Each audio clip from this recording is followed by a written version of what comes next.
आपकी खुशी में, आपके गम में, आपकी आंसुओं में, आपकी मुस्कुराहटों में, आपके आज में, आपके कल में, आपके साथ होगी एक कहानी और मैं।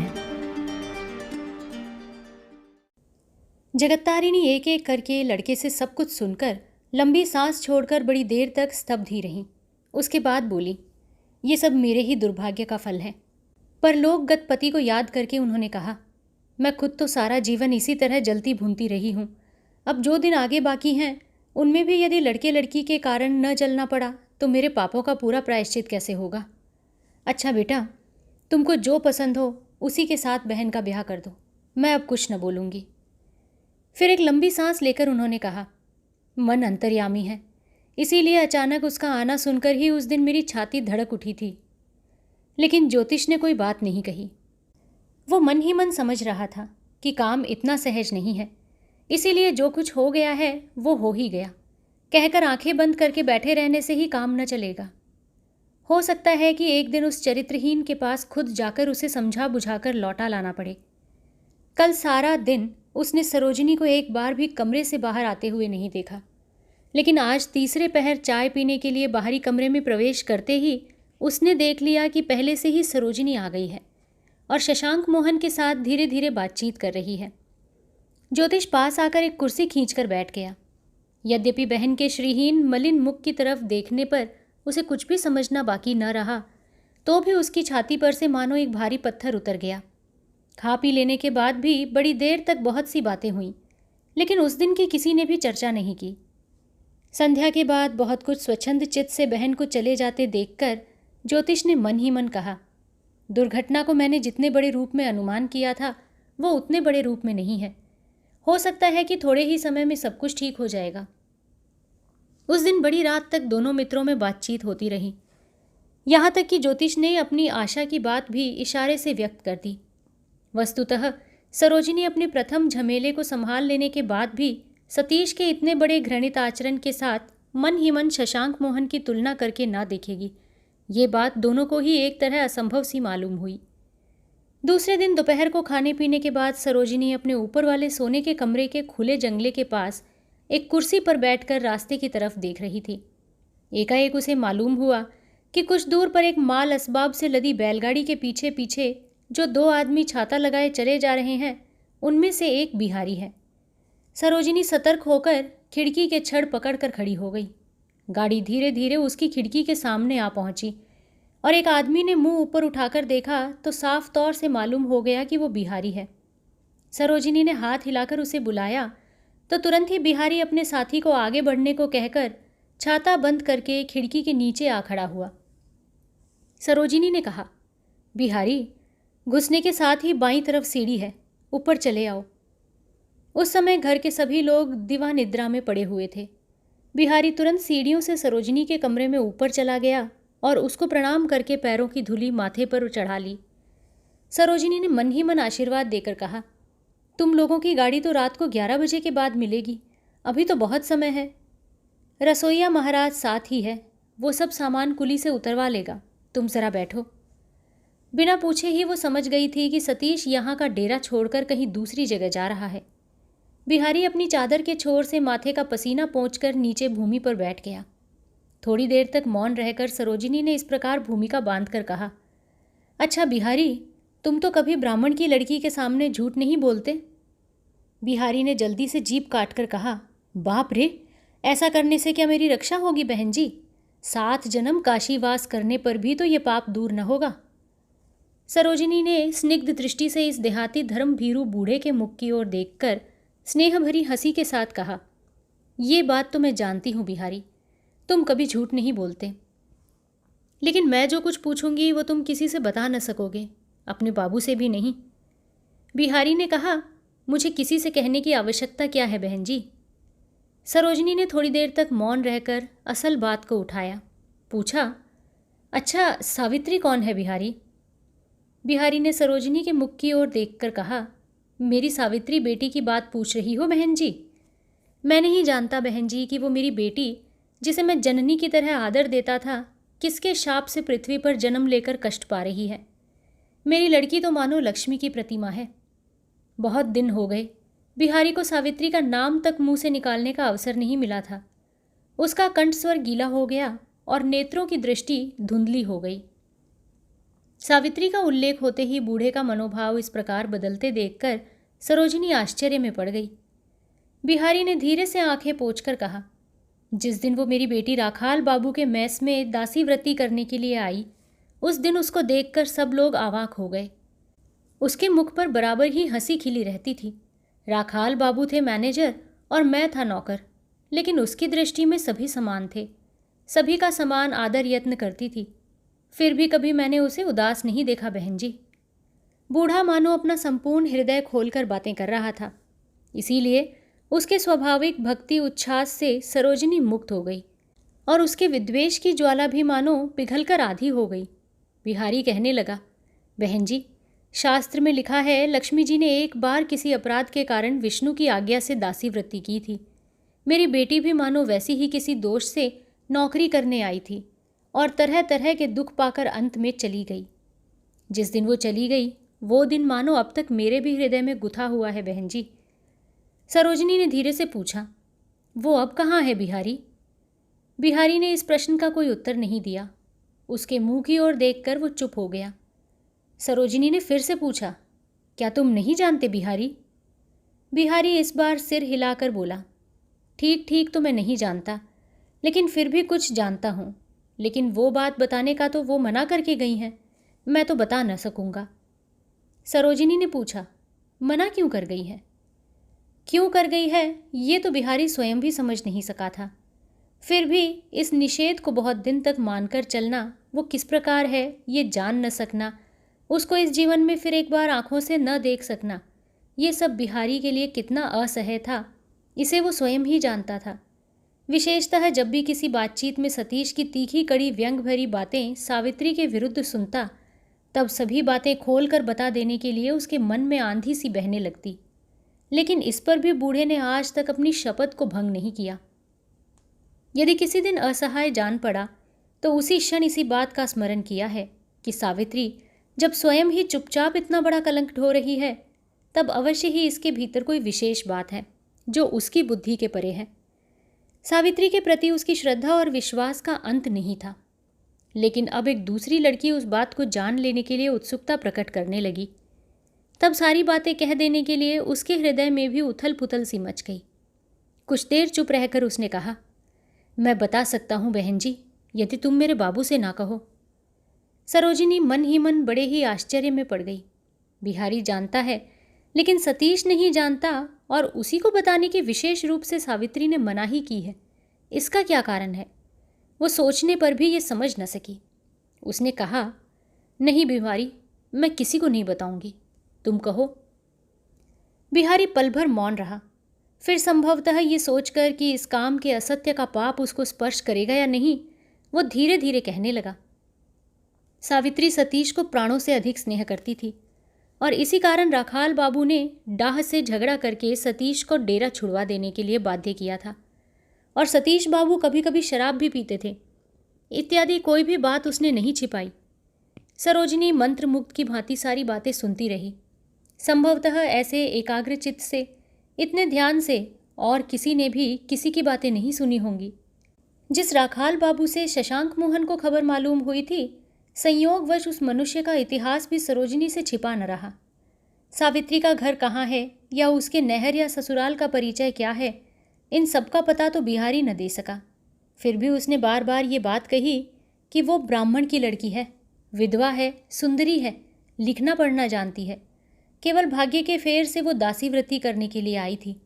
बिहारी ने कहा, इतना अधिक वो प्यार करती थीं, लेकिन बाबू मेरी बेटी से बाघ की तरह डरते थे बहन जी। शराब पीकर डेरे में आने का साहस तक उनको नहीं होता था। विपिन बाबू नामक बाबू का एक बच्चलन मित्र था। उनके साथ मिलकर गाने बजाने के लिए बाबू बुरी जगहों में जाया करते थे। जो ही ये खबर मेरी बेटी के कानों में पहुंची, उनका जाना एकदम बंद हो गया। फिर तो उनमें ये साहस नहीं रहा कि सावित्री की बात टालकर वहां जाते। ये कहकर बिहारी ने गर्व से सरोजिनी के मुख पर दृष्टिपात किया। सतीश के ऊपर एक और नारी के इतने बड़े अधिकार की बात ने सरोजिनी की छाती में बर्छी सी चुभा दी। फिर भी उसने धीरे धीरे पूछा, अच्छा बिहारी, उनसे इतना डरने की सतीश बाबू को क्या आवश्यकता थी? बिहारी ने जैसा समझा था वैसा ही उसने बताया। बोला, सावित्री बहुत ही तेजस्वी थी बहन जी। हमारे बाबू ही नहीं, डेरे के सभी लोग मन ही मन उससे डरते थे। एक दिन की बात है, मैं बता रहा हूँ। उस दिन बड़ी रात को कहीं से शराब पीकर और शराब की एक बोतल अपने साथ लिए बाबू डेरे पर लौटे। उन्होंने सोचा था कि इतनी रात को सावित्री अवश्य ही अपने डेरे पर चली गई होगी। मैं जाग रहा था। मैंने दरवाज़ा खोल दिया। उन्होंने पूछा, सावित्री चली गई ना बिहारी? मैंने कहा, नहीं बाबू, आज वो नहीं गई, यहीं है। ये सुनते ही शराब की बोतल रास्ते में फेंक कर वो धीरे धीरे चोर की तरह मकान के अंदर गए। डर के मारे उनका नशा पल भर में समाप्त हो गया। बताओ तो बहन जी, उनके सिवाय बाबू को क्या और कोई काबू में रख सकेगा? सरोजिनी चुपचाप कुछ देर तक बैठी रही, फिर बोली, सतीश बाबू क्या आप भी शराब पीते हैं बिहारी? बिहारी ने सिर हिलाकर कहा, नहीं, लेकिन फिर आरंभ कर देने से कितनी देर लगेगी बहन जी। इसीलिए तो आज 2 दिनों से केवल यही सोच रहा हूँ कि इस दुस्समय में यदि सावित्री बेटी एक बार आ जाती। सरोजिनी ने उत्सुक होकर पूछा, क्यों बिहारी? बिहारी ने कहा, मैं सदा से ही देखता आ रहा हूँ कि मन खराब होने पर ही बाबू शराब पीना शुरू कर देते हैं। एक उपेन बाबू से डरते हैं, पर कौन जाने उनके साथ भी क्या हो गया है। उस रात को वो मकान में घुसे तो उसी क्षण उनकी दृष्टि सरोजिनी पर पड़ गई। देखते ही वो जो चले गए, उसके बाद कोई भी किसी काम नाम नहीं लेता। तो तुम ही बताओ बहन जी, उनके सिवाय बाबू को और कौन संभाल सकता है? फिर थोड़ा रुककर कहने लगा, बीमारी की खबर पाने के बाद से ये 5-6 दिन बाबू के किस प्रकार बीते हैं ये मैंने अपनी आंखों से देखा है। परसों नींद से उठकर तार से खबर पाकर वो मुंह ढककर लेटे रहे, फिर सारा दिन उठे ही नहीं। उसके बाद रात की गाड़ी से घर चले गए। मुंह से केवल यही बात कह गए, बिहारी तुम सामान लेकर घर चले जाना। सरोजिनी ने घबराकर पूछा, कौन बीमार है बिहारी? बिहारी ने आश्चर्य में पड़कर कहा, यहाँ से जाते समय क्या बाबू तुम लोगों को कुछ भी नहीं बता गए बहन जी? सरोजिनी ने सिर हिलाकर कहा, नहीं, कौन बीमार है? बिहारी ने लंबी सांस लेकर कहा, तो भूल कर सीधे चले गए हैं, इस मकान में नहीं आए। जिस दिन सवेरे यहाँ से उनके पास भोजन के लिए निमंत्रण गया था, उसी दिन चिट्ठी आई थी कि बूढ़े बाबू बीमार हैं, इसीलिए वो खाने के लिए ना आ सके। तार भेजकर स्वयं ही सारा दिन डाकघर में खड़े रहे, लेकिन कोई खबर नहीं मिली। उसके बाद परसों सवेरे एकदम अंतिम खबर आई, रात की गाड़ी से बाबू घर चले गए। सरोजिनी चौंक पड़ी। सतीश बाबू के पिताजी मर गए? बिहारी ने कहा, हाँ बहन जी। उनको क्या हो गया था? उम्र बहुत हो गई थी, केवल किसी बहाने से प्राण निकल गए। ये कहकर बिहारी ने भीगी आंखों को पोंछकर कहा, और किसी बात के लिए मैं दुख नहीं करता, लेकिन उस बूढ़े के मर जाने से बाबू को अपना कहने के लिए अब कोई नहीं रह गया। इसीलिए इधर 2 दिनों से मैं केवल यही सोच रहा हूँ कि अब से वो क्या करने लगेंगे, इसे माँ दुर्गा ही जानती हैं। ये कहकर बूढ़े ने चादर के छोर से अपनी दोनों आंखों को एक बार फिर अच्छी तरह पोंछ डाला। सरोजिनी की आंखों से आंसू गिरने लगे। उसने कहा, इस समय से सतीश बाबू अच्छे भी तो हो जा सकते हैं, बुरे ही हो जाएंगे, ये भय तुमको क्यों हो रहा है बिहारी? बिहारी अन्य मनस्क होकर बोला, न जाने क्यों। उसके बाद मुंह ऊपर उठाकर बोला, बाबू अच्छे हो जाएं, उनकी मति उस ओर न जाए, मेरी तो यही कामना है। लेकिन जाते समय गाड़ी पर चढ़कर उन्होंने जो ये कह दिया था, जाने दो, एक तरह से रक्षा ही हुई। संसार में अब किसी के लिए चिंता न करनी पड़ेगी। तुमसे मैं सच कह रहा हूँ बहन जी, उसी समय से जब भी वो बात स्मरण आती है, त्यों ही छाती के भीतर आग सी धधकने लगती है। उनके हाथ में अब रुपयों के बड़े ढेर आ जाएंगे। बाबू के संगी साथी भी अच्छे नहीं हैं, बुरे मार्ग से चलने पर अब उनको कौन रोकेगा? ये कहकर बिहारी ने अनजाने में ही एक बार सुनने वाले की छाती में गर्म बर्छा भोंककर अपने दोनों हाथ माथे पर रख लिए। सरोजिनी ने आघात सहकर मृदु स्वर से कहा, अच्छी बात तो है बिहारी, उनको ही आने के लिए तुम चिट्ठी क्यों नहीं लिख देते? बिहारी ने कहा, पता मैं नहीं जानता। यदि मैं स्वयं ही एक बार काशी जा सकता तो जिस तरह भी होता खोज ढूंढकर उसको लौटा लाता, लेकिन मुझे तो ये उपाय नहीं है। बाबू को अकेले छोड़ जाने की भी इच्छा नहीं होती। इसके अतिरिक्त मैं तो कभी काशी नहीं गया, वहाँ की तो जानकारी भी मुझे नहीं है। ये कहकर उसने निरुपाय की भांति सरोजिनी के मुंह की ओर देखा। स्पष्ट रूप से ही ये बात समझ में आ गई कि सतीश का ये परम हितैषी बूढ़ा नौकर स्वामी के अवश्यंभावी अमंगल की आशंका से घबराकर उससे चुपचाप आश्वासन पाने की प्रतीक्षा कर रहा है। लेकिन सरोजिनी ने उसे कोई सांत्वना नहीं दी, केवल चुपचाप निहारती रही। मैं तो अब जा रहा हूं बहन जी, कहकर बिहारी उठ पड़ा और सरोजिनी के पैरों में झुककर प्रणाम करके फिर पदधूलि लेकर कमरे से बाहर चला गया। लेकिन दूसरे ही क्षण वो अकस्मात लौट आया और हाथ जोड़कर सामने खड़ा हो गया। क्या है बिहारी? एक बात की विनती करूंगा बहन जी। सरोजिनी ने बड़े कष्ट से म्लान हंसी हंसकर कहा। कौन सी बात? बिहारी ने वैसे ही हाथ जोड़े करुण स्वर से कहा। मैं जात का ग्वाला, देहाती गंवार और बूढ़ा आदमी हूँ। बातें करने में अगर कुछ भूल हो गई हो तो आप ख्याल मत करना। सरोजिनी की आंखों में आंसू भर आए, लेकिन प्राणपण से उन्हें रोककर गर्दन हिलाकर उसने कहा, नहीं। उसके मुंह से यही एक नहीं शब्द सुनकर बिहारी मानो निर्भय हो गया। उसने अपने को देहाती गंवार कहकर अपनी बुद्धिहीनता का परिचय दिया, तो भी वास्तव में वो नासमझ नहीं था। इसीलिए सरोजिनी ने क्यों सावित्री की बातें सुनने के लिए उसे रास्ते से बुलाया था, क्यों वो इतने ध्यानपूर्वक उसकी कहानी सुन रही थी, इन सभी बातों का अर्थ उसके सामने अकस्मात सूर्य के प्रकाश की भांति स्पष्ट हो उठा। अनजान दशा में उसने इतनी देर तक इस तरुणी को इतनी वेदना दी, इसके लिए उसके हृदय में पश्चाताप की कोई सीमा नहीं रही। तब बिहारी ने अत्यंत करुण स्वर से कहा, मैं जानता हूँ तुम्हारी बातों की बाबू कभी अवहेलना न कर सकेंगे। तुम इच्छा करने से बाबू की इस बुरी समय में रक्षा कर सकती हो, लेकिन मेरा मन कहता है कि तुमने मानो उनको त्याग दिया है माँ।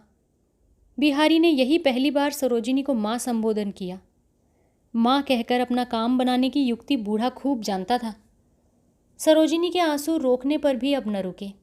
दोनों आंखों से बड़ी बड़ी बूंदें बूढ़े के सामने ही झर पड़ी, लेकिन झटपट उन्हें पहुंचकर उसने कहा, नहीं बिहारी, मुझसे कुछ भी न होगा। मैं अब उनकी किसी बात में नहीं हूँ। बिहारी ने सिर हिलाकर कहा, माँ कहकर पुकारा है, मैं आपके लड़के की जगह हूँ। उनसे जो कुछ भी गलती हुई हो मैं अपना कसूर मानता हूँ। ये कहकर बिहारी झुककर सरोजिनी के पैरों की धूली सिर पर चढ़ाकर बोला, लेकिन तुम तो मेरे बाबू को पहचानती ही हो। इस विपत्ति के दिन में अभिमान करके तुम मुझको मार डालोगी, ये तो मैं कभी न होने दूंगा। सरोजिनी का घोर अभिमान पिघल गया। सतीश को क्षमा करने के लिए वो एक बार उन्मुख हो उठी, लेकिन उसके साथ ही बूढ़े के मुंह से सावित्री का सारा प्रसंग सुनना स्मरण हो जाने से उसका पिघला हुआ चित्त पल भर में फिर सूख कर काठ बन गया।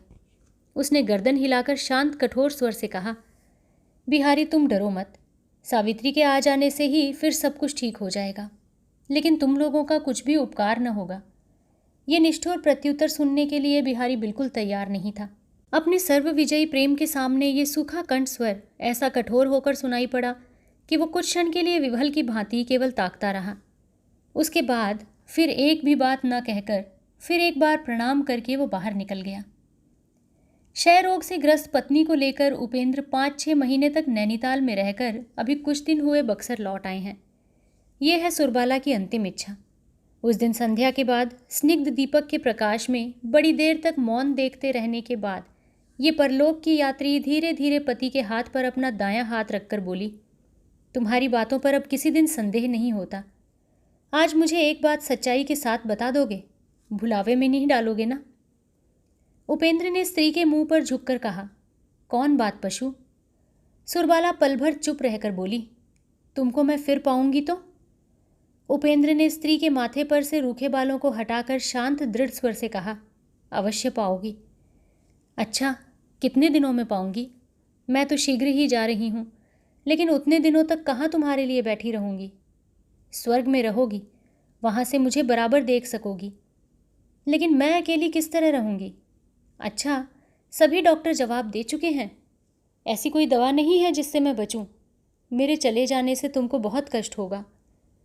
एक बूंद आंसू का जल किसी प्रकार भी उपेंद्र संभाल न सके, टप करके सुरबाला के ललाट पर चू पड़ा। उसके संपूर्ण हृदय को मथित करके आकुल पुकार फूट निकली, भगवान, पति के हृदय में तुमने केवल इतना प्यार ही दिया, लेकिन इतनी भी शक्ति नहीं दी कि स्नेहास्पद को एक दिन भी अधिक पकड़ रखें। सुरबाला अपने दुबले हाथ को उठाकर पति की आंखें पोंछकर बोली, तुम्हारी रुलाई मैं सह नहीं सकती, मेरी और एक बात मानोगे? उपेंद्र ने गर्दन हिलाकर कहा, मानूंगा। सुरबाला ने कहा, तब तो मेरी छोटी बहन शची के साथ छोटे बउआ जी का ब्याह कर देना। मैंने बहुत दिनों से उनको देखा नहीं है। 2-4 दिनों में पढ़ाई में कौन बड़ी हानि हो जाएगी। एक बार कलकत्ता से आने के लिए तार दे दो ना। उपेंद्र की छाती में फिर एक बाण बिंध गया। दिवाकर को सुरबाला कितना प्यार करती थी इसे वो जानते थे, तो भी उसकी अंतिम इच्छा पूरी करने का कोई उपाय नहीं है। दिवाकर की परम कीर्ति को बहुत दिन तक उन्होंने अपनी स्त्री से छिपा रखा था, आज भी उसको प्रकट नहीं किया। तार देने का अनुरोध बातों से बहलाकर बोले, लेकिन उसके साथ सची का ब्याह करने की राय पहले तो तुम्हारी नहीं थी पशु। केवल मेरी सम्मति से ही अंत में तुमने अपनी राय दी थी। अब मेरा अपना विचार भी बदल गया है। शची के लिए बहुत अच्छे विवाह संबंध मैं ठीक कर दूंगा, लेकिन इस ब्याह की आवश्यकता नहीं है सुरो। सुरबाला ने कहा, नहीं, ये नहीं होगा। छोटे बउआ जी के साथ ही शची का ब्याह कर देना। उपेंद्र आश्चर्य में पड़कर बोले, क्यों, बताओ तो। सुरबाला ने कहा, उसका मुंह देखकर तुम किसी दिन फिर हमारे लिए पराये न हो सकोगे। इसके अतिरिक्त वो मकान में रहेगी तो तुमको भी देख सकेगी। उपेंद्र ने अन्यमनस्क होकर कहा, अच्छा, यदि असंभव न हुआ तो कर दूंगा। इसके 3 दिन बाद खबर पाकर उपेंद्र के मना करते रहने पर भी महेश्वरी आ गई। सुरबाला ने उनकी गोद में सिर रखकर कहा, मेरे चले जाने पर उनके ऊपर ज़रा निगाह रखना बहन। मैं तो जानती हूँ वो फिर भी ब्याह न करेंगे, लेकिन भारी कष्ट होगा। तुम सभी लोग उनको देखना। तुम लोगों से ये मेरी अंतिम विनती है। ये कहकर उसकी आंखों से आंसू झरने लगे। महेश्वरी उसकी छाती पर औंधी गिरकर रो उठी, मुंह से एक भी बात न निकाल सकी। इसी प्रकार और भी 3-4 दिन बीत गए। उसके बाद एक दिन सवेरे पति की गोद में माथा रखकर समूचे मोहल्ले को शोक समुद्र में निमग्न करके वो पति साध्वी स्वर्ग को चली गई। उपेंद्र शांत और स्थिर भाव से पत्नी का अंतिम संस्कार पूरा करके महेश्वरी को साथ लेकर अपने घर लौट आए। उपेंद्र के पिता शिवप्रसाद बाबू पुत्र के लिए अत्यंत उत्कंठित हो गए थे, लेकिन अब लड़के का मुंह देखकर बहुत कुछ आश्वस्त हुए। मन ही मन बोले, नहीं, जितना मैं डर रहा था उतना नहीं है। यहाँ तक कि उन्होंने निकट भविष्य में एक और सुंदर बहू घर में लाने की आशा को भी हृदय में स्थान दिया था, लेकिन अंतर्यामी ने संभवतः छिपे रहकर बूढ़े के लिए उस दिन लंबी सांस ले ली। कुछ ही दिनों के बाद उपेंद्र को कोर्ट के लिए घर से निकलते ही देखकर शिव प्रसाद ने अत्यंत संतोष का अनुभव किया। यहाँ तक कि आनंद की अधिकता से पुत्र को कुछ क्षण के लिए अपने पास बुलाकर संसार की अनित्यता के विषय में बहुत सी हितकर बातें कहकर अंत में बोले, उपेंद्र, तुमको और क्या समझाऊं बेटा, तुम स्वयं ही सब कुछ जानते हो, सब समझते हो। इस संसार में कुछ भी चिरस्थायी नहीं है। आज जो है कल वो नहीं रहेगा, सभी माया है। इस बात को सदा स्मरण रखना बेटा, कभी भविष्य को नष्ट मत करना। प्राणपण से उन्नति करने का यही तो समय है। कौन किसका है? शास्त्रों में लिखा है, चला चलमिदम सर्व कीर्तयस्य सजीवती, अर्थात सम्मान कहो, प्रतिष्ठा कहो, सब कुछ है रुपया। रुपया कमाने पर ही सब कुछ निर्भर है। देखो ना सतीश के बाबूजी किस प्रकार रुपया रख गए हैं, बताओ तो। ये कहकर गंभीर भाव से वो सिर हिलाने लगे। उपेंद्र मुंह झुकाए चुपचाप सब सुनकर जैसी आज्ञा कहकर कचहरी चले गए। कचहरी में सतीश के भैया से भेंट हो गई। उन्होंने इस दुर्घटना के लिए अत्यंत दुख प्रकट करके अंत में सतीश की चर्चा छेड़ दी। उपेंद्र की धारणा थी कि सतीश पिता की मृत्यु के बाद से घर पर ही है, लेकिन अब उसने सुन लिया कि वो घर पर तो है अवश्य, लेकिन यहाँ नहीं, गांव के घर पर है। टूनू बाबू सतीश के सौतेले बड़े भाई हैं। किसी दिन भी उन्होंने अच्छी दृष्टि से नहीं देखा। एक घर में रहते हुए भी कभी उसका समाचार तक नहीं लेने की आवश्यकता उन्होंने समझी। वस्तुतः सतीश के साथ उनका संबंध नहीं था, ये कहना भी अनुचित नहीं है।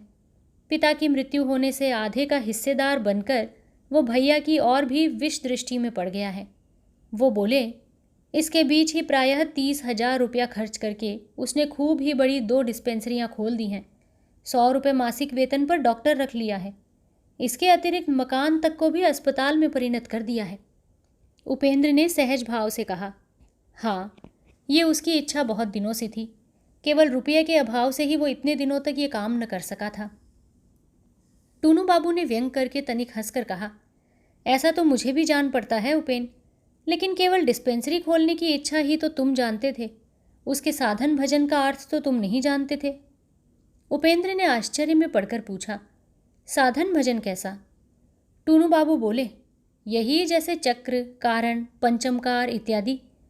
केवल फिलैंथ्रेपिस्ट नहीं है जी, सतीश स्वामी अब एक उच्च कोटि के साधक हैं।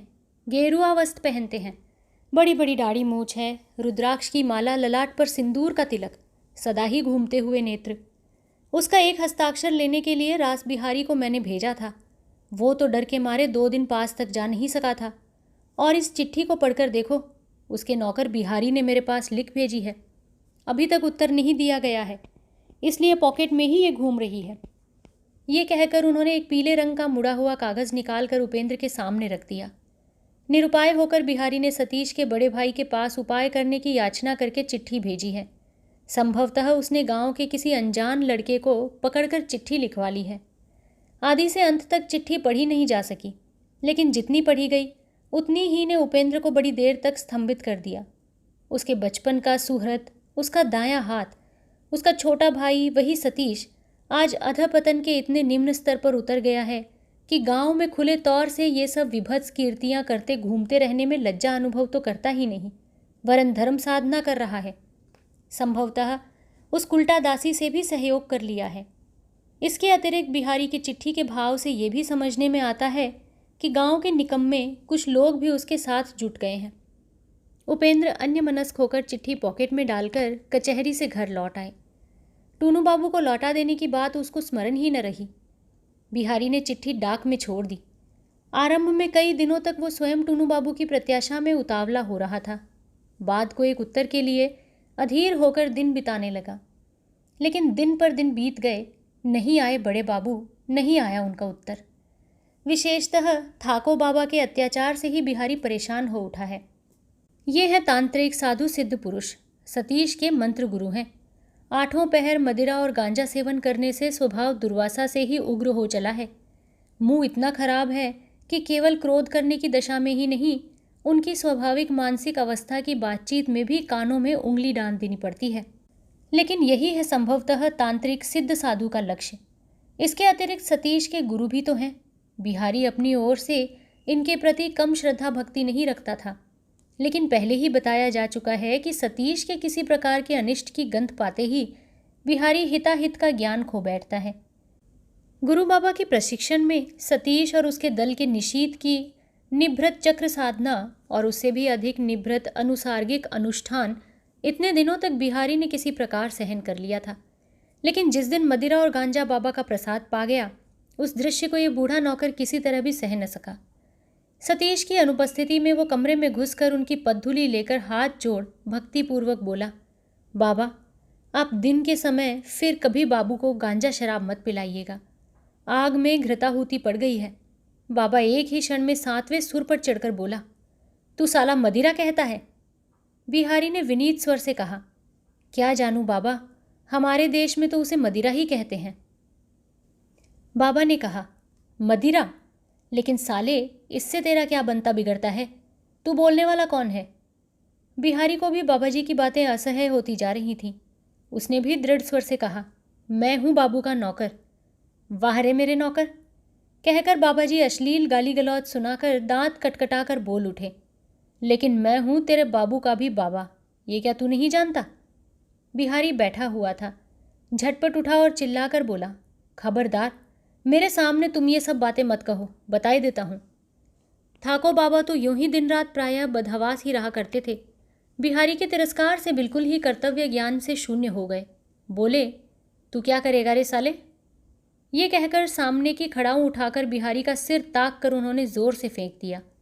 बिहारी की नाक से रक्त की धारा बहने लगी और क्षण मात्र में ही उसके हृदय से किसी अज्ञात स्थान से 40 साल पहले का गर्म खून बिल्कुल ही मस्तिष्क में चढ़ गया। पल भर में उसने कमरे के कोने से बाबा का 4 हाथ लंबा त्रिशूल बाबा के माथे पर तान दिया। डरकर अपने दोनों हाथ सामने रखकर बाबा कुत्ते की तरह चिल्ला उठे और उस अमानुषिक चिल्लाहट से बिहारी भी संभल गया। वो हाथ का त्रिशूल यथास्थान रखकर नाक का खून पोंछते पोंछते चला गया। 1 घंटा बीत जाने पर सतीश ने पूछा, क्या ये सच है? बिहारी ने कहा, हाँ, लेकिन उसने अपने रक्तचाप का उल्लेख नहीं किया। सतीश क्षण भर चुप रहकर बोला, तुझे अब मैं इस घर में न रहने दूंगा, लेकिन तुझे जवाब भी न दूंगा। 200 रुपये लेकर तू अपने घर चला जा, मैं तेरा वेतन हर महीने तेरे घर भेज दिया करूंगा। बिहारी ने सिर झुकाकर कहा, जो आ गया। उसने दुख प्रकट नहीं किया, क्षमा याचना नहीं की। 200 रुपये चादर के छोर में बांधकर मालिक के चरणों की धूली माथे पर चढ़ाकर संध्या के पहले ही गांव छोड़कर चला गया। जब तक वो दिखाई पड़ता रहा, सतीश ऊपर के बरामदे में उसकी ओर निहारता रहा। क्रमशः विधुपाल की दुकान की ओट में जब वो उछल हो गया, तब वो लंबी सांस लेकर बोला, जाने दो, इतने दिनों में बिहारी भी चला गया। इस बार अश्विन के प्रथम सप्ताह में ही महामाया की पूजा है। अभी उसमें विलंब है, लेकिन सतीश की मित्र मंडली में अभी से ही आलोचना चल रही है कि इस बार देवी की पूजा में क्या क्या करना चाहिए। महाअष्टमी के लिए अभी से तैयार हो जाना चाहिए, लेकिन भादों के मध्य में मलेरिया का प्रकोप अत्यंत बढ़ गया। यहाँ तक कि 2-4 सानिपातिक ज्वर के कारण भी डॉक्टर की दौड़ धूप आरंभ हो गई। आज कई दिनों से सतीश की तबीयत अच्छी नहीं है। बिहारी जिस दिन चला गया, उसी रात को उसने ज्वर का लक्षण स्पष्ट अनुभव किया। संभवतः एकादशी के कारण ऐसा हो गया है। ये सोचकर उसने दूसरे दिन सवेरे उसे उड़ा देने चाहा, लेकिन जो यथार्थ में है, जिसका भार है, उसे इस तरह सहज में उड़ाया नहीं जा सकता। सारा दिन उसको मानना ही पड़ा कि वो स्वस्थ नहीं है। 3 दिन के बाद पूर्व प्रथानुसार चतुर्दशी की रात को ही धूमधाम से पूजा की तैयारी हुई थी, लेकिन सतीश ने स्वयं सम्मिलित होना अस्वीकार किया। तीसरे पहर गुरु बाबा ने आकर सतीश के माथे पर शांति का जल छिड़ककर कमंडल दिखाकर हंसते हुए कहा, बेटा, इस पर तो यम का भी अधिकार नहीं है। इसके अतिरिक्त तुम ही तो मूलाधार हो, तुम्हारे ना रहने से तो सभी चौपट हैं।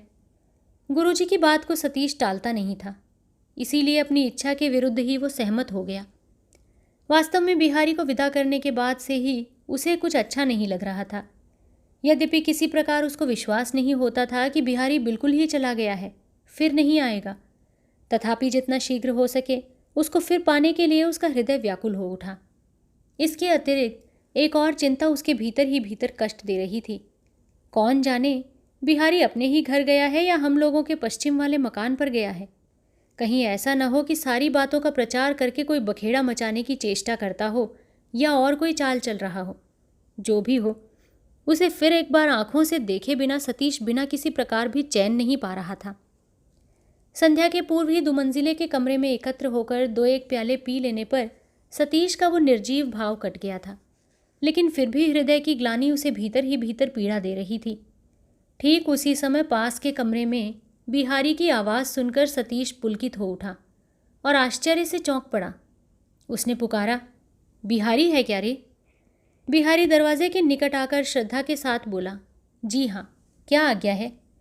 गुरु बाबा का चेहरा काला पड़ गया। उन्होंने कहा, ये उल्लू फिर आ गया बेटा, तो ये साला इस कमरे में घुस क्यों आया? इसी कमरे में उनके निथीश चक्र का आयोजन हो रहा था। सतीश ने इन सब प्रश्नों का उत्तर न देकर बिहारी से पूछा, क्या तू अपने घर नहीं गया था बिहारी? जी नहीं, मैं काशी गया था। काशी? काशी क्यों गया था? माँ जी को लाने। सतीश चौंक उठा। बिहारी किसको माँ कहता है सतीश ये जानता था। उसने कहा, वो क्या काशी में रहती है? जी हाँ। तू उसका पता ठिकाना जानता था? बिहारी ने कहा, नहीं, लेकिन मैं जानता था माँ जी जहाँ कहीं भी क्यों न हो, विश्वनाथ बाबा के मंदिर में किसी दिन भेंट हो ही जाएगी। भेंट हुई थी? जी हाँ। सतीश के हृदय के अंदर हलचल सी मचने लगी। कुछ क्षण शांत रहकर अपने को संभाल कर रूखे स्वर से उसने कहा, लेकिन मुझे खबर न देकर वहाँ जाना तेरा अच्छा काम नहीं हुआ। उन स्त्रियों में मान सम्मान, लज्जा, शर्म कुछ भी नहीं है। तेरे जैसे अहमक को पाकर यदि वो तेरे साथ चली आती तो आज तू किस विपत्ति में पड़ जाता, बता तो। बिहारी चुपचाप खड़ा रहा। सतीश तब आप ही आप फिर कहने लगा, घर में घुसने तो देता ही नहीं, फाटक के बाहर से ही दरबान से निकलवा देता। उसको लेकर इतनी रात को तू कैसी विपत्ति में पड़ जाता, सोच तो ये भला। क्या अकारण ही लोग तुझे गंवार मूर्ख कहते हैं? कालीचरण, ज़रा ठीक से एक प्याला दे भैया। आज्ञा मिलते ही कालीचरण ने मूल साधक के हाथ में एक प्याला दे दिया। बिहारी ने कहा, बाबूजी, माँ जी आपको बुलाती हैं। सतीश प्याला मुंह से लगाने जा रहा था, चौंक कर बोला, कौन बुला रही है? तू क्या कहता है? बिहारी बोला, माँ जी।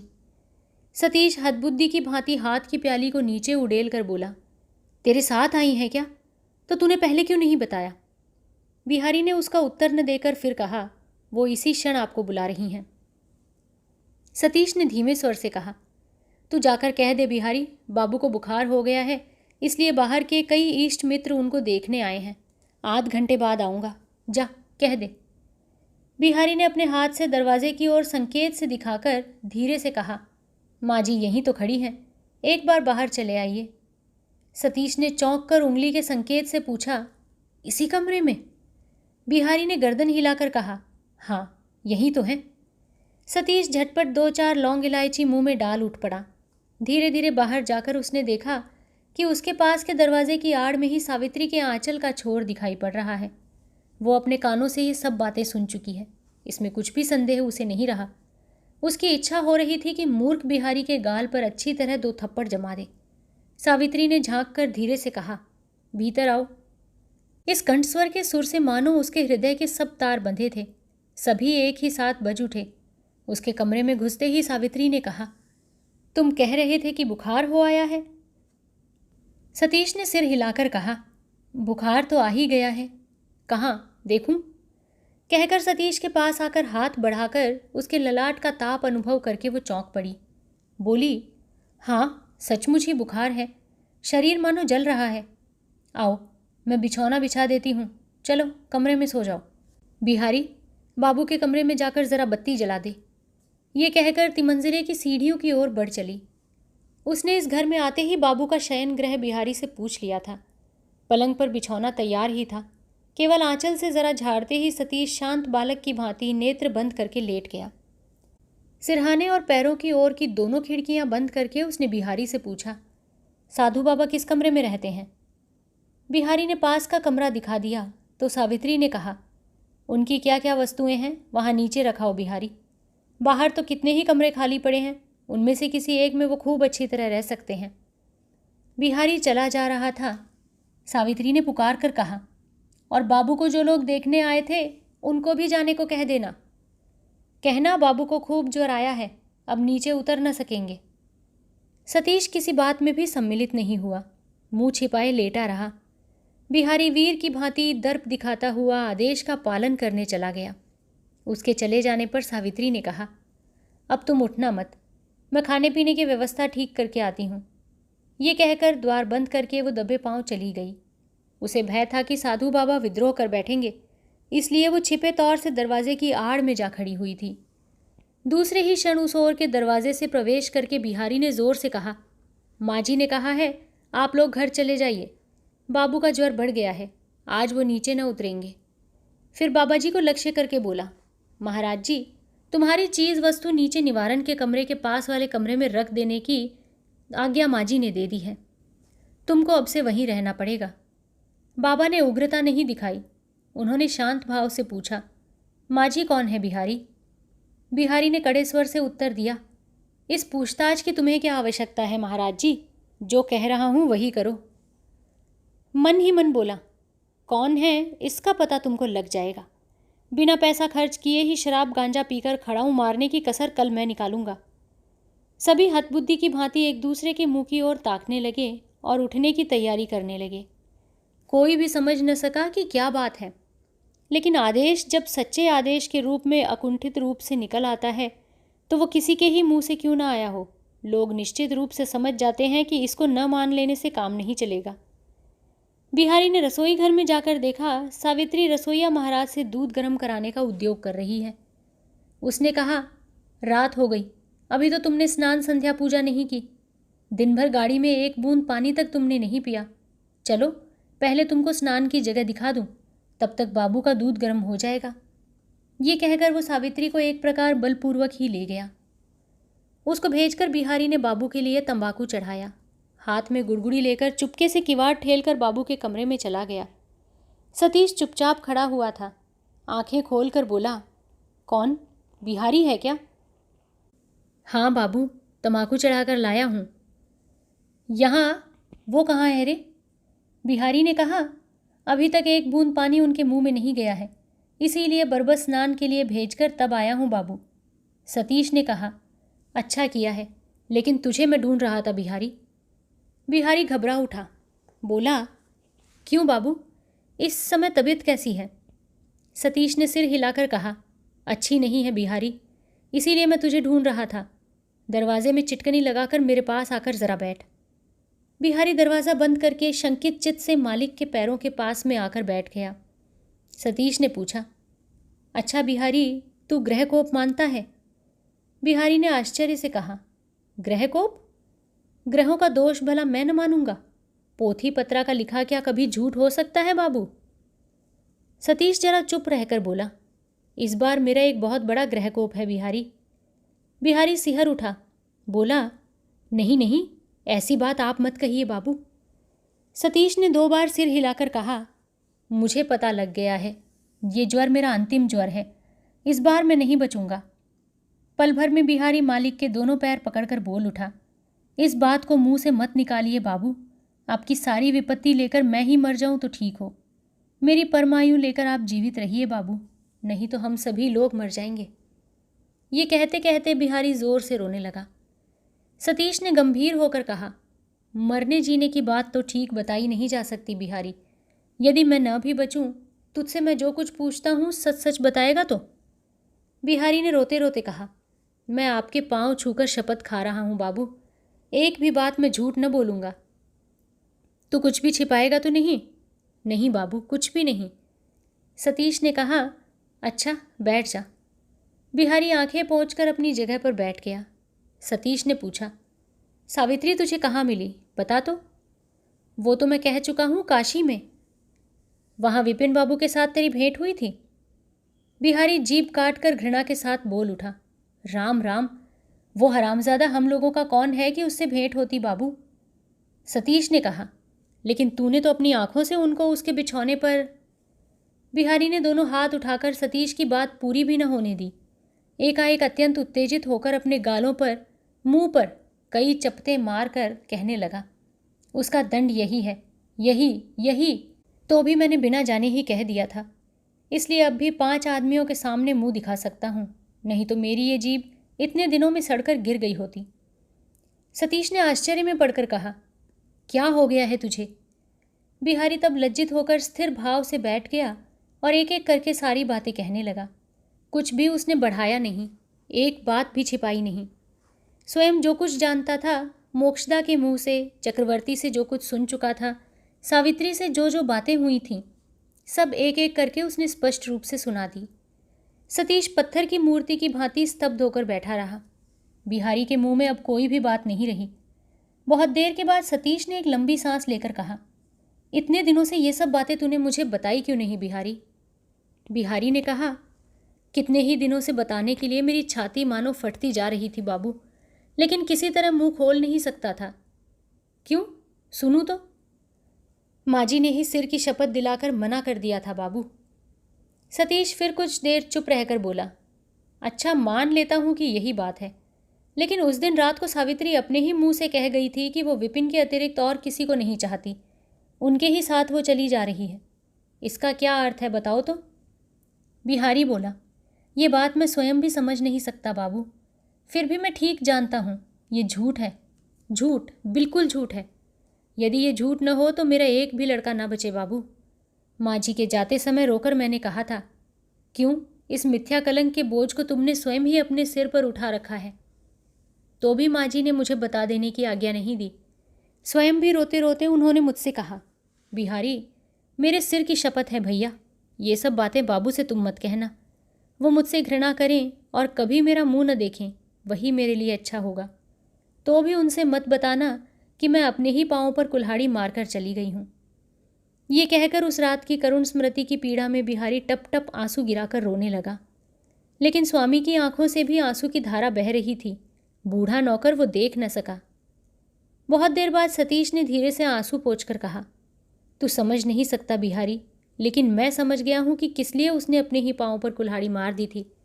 लेकिन असत्य की तो जीत नहीं होती बिहारी। तभी द्वार पर हाथ का आघात पड़ा। ये क्या? दरवाज़ा बंद करके सो गए क्या? चिटकनी खोल दो। बिहारी ने स्वामी के मुख की ओर देखा, लेकिन स्वामी नेत्र बंद करके चुपचाप लेटे रहे। बाहर से फिर आवाज़ आई, दरवाज़ा खोल दो ना, हाथ जल रहा है। बिहारी ने उठकर दरवाज़ा खोल दिया और वहाँ से चुपचाप चला गया।